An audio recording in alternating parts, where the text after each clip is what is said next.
ہندوستان اور خراسان یعنی موجودہ افغانستان کا ذکر۔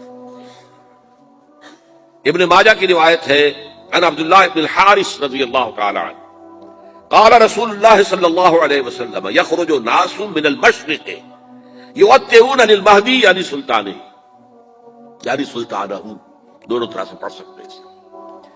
حضرت عبداللہ ابن حارث فرماتے ہیں رضی اللہ تعالی عنہ کہ حضور نے ارشاد فرمایا مشرق کی طرف سے وہ فوجیں نکلیں گی، لوگ آئیں گے جو عرب میں مہدی کی حکومت قائم کریں گے۔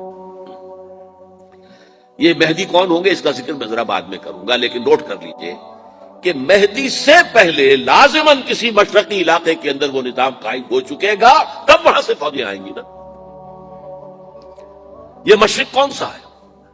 عرب کے مشرق میں آپ چلیے، ایران بھی آ جائے گا، افغانستان بھی ہے، پاکستان بھی ہے، اور اگر اسے اور توسیع دے تو ہندوستان بھی ہے۔ یہ ہے عرب کا مشرق، اس سے فوجیں جائیں گی۔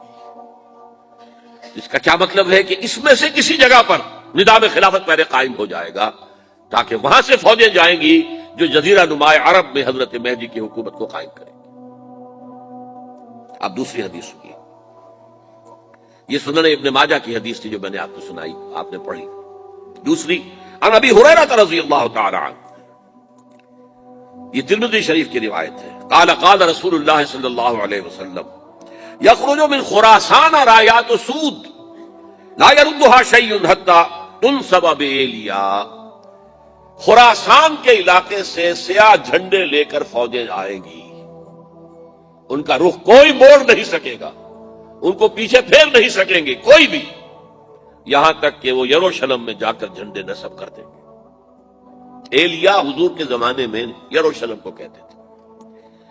یہ یروشلم تھا جب حضرت سلیمان کی حکومت تھی اور یہاں پر معبد سلیمانی، ہیکل سلیمانی قائم ہوا، پھر یہ یروشلم ہی رہا ہے تاریخ میں، یہاں تک کہ سن 70 عیسوی میں جب ٹائٹس رومی جنرل نے اس کو گرایا، ختم کیا، سیکنڈ ٹیمپل گرا دیا، اور یہاں سے یہودیوں کو کہا نکل جاؤ یہاں سے، کوئی یہودی باقی نہیں رہا، بالکل تہم بالا برباد کر دیا۔ اس کے کوئی 150 سال بعد ہیڈریان، رومن ایمپرر ہیڈریان، اس نے پھر دوبارہ آباد کیا اس شہر۔ 150 سال تک یہ بالکل بنجر اور بالکل غیر آباد پڑا تھا۔ اب ہیڈریان نے جب آباد کیا تو اس کا نام ایلیا رکھا، اب یروشلم نام نہیں تھا، تو حضور کے زمانے میں پھر اس کا نام ایلیا تھا۔ اور اب اس سے کیا معلوم ہو رہا ہے کہ یہ یروشلم مسلمانوں کے قبضے سے اس وقت نکلا ہوا ہوگا، ایک دفعہ پہلے نکلا تھا، سن 1099 عیسوی میں مسلمانوں کے ہاتھ سے نکلا، کروسیڈرز، عیسائیوں نے آ کر اس کو قبضے میں کیا، لاکھوں مسلمانوں کو مارا، قتل کیا۔ اس کو 1187 عیسوی میں واپس لیا ہے۔ کس نے لیا ہے؟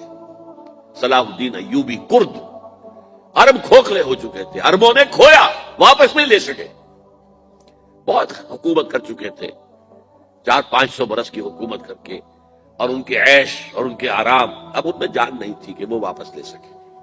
واپس لینے والا گرم کرد خون تھا، صلاح الدین ایوبی۔ تو گویا کہ اب آپ سمجھئے کہ 88 برس تک عیسائیوں کا قبضہ رہا یروشلم پر۔ اب 1967 میں یہودیوں نے قبضہ کیا ہے، اور اب 38 برس تو ہو گئے، 88 نہیں تو 38 برس تو ہو گئے، لیکن وہ دور آئے گا کہ اب پھر لیں گے، لینے والے عرب بھی نہیں ہوں گے، خراسان کے علاقے سے فوجیں آئیں گی۔ یہ خراسان کیا تھا؟ ایلیا تو میں نے آپ کو بتا دیا، یروشلم کا نام ہے۔ خراسان اس زمانے میں ایک بہت بڑے ملک کو کہتے تھے، کچھ حصہ پاکستان کا بھی اس میں شامل ہے، کچھ حصہ ایران کا بھی ہے، ایران کے اس حصے کو اب بھی خراسان کہتے ہیں، وہ ایک صوبہ ہے، خراسان ایک صوبہ ہے ایران کا چھوٹا سا۔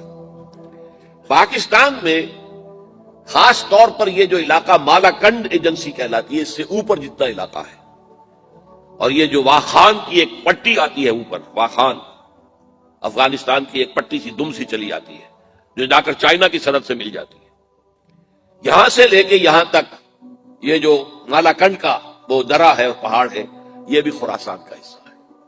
باقی تقریباً 2/3 آف افغانستان، شاودرن حصہ نہیں ہے خراسان کا حصہ، یہ سیستان کہلاتا تھا، یہ خراسان نہیں ہے، لیکن یہ کہ اوپر کا 2/3 آف افغانستان اور اس کے ساتھ یہ جو عرب جو اب یہ ترک ممالک آزاد ہوئے ہیں سوویت یونین کی ڈسولوشن کے ساتھ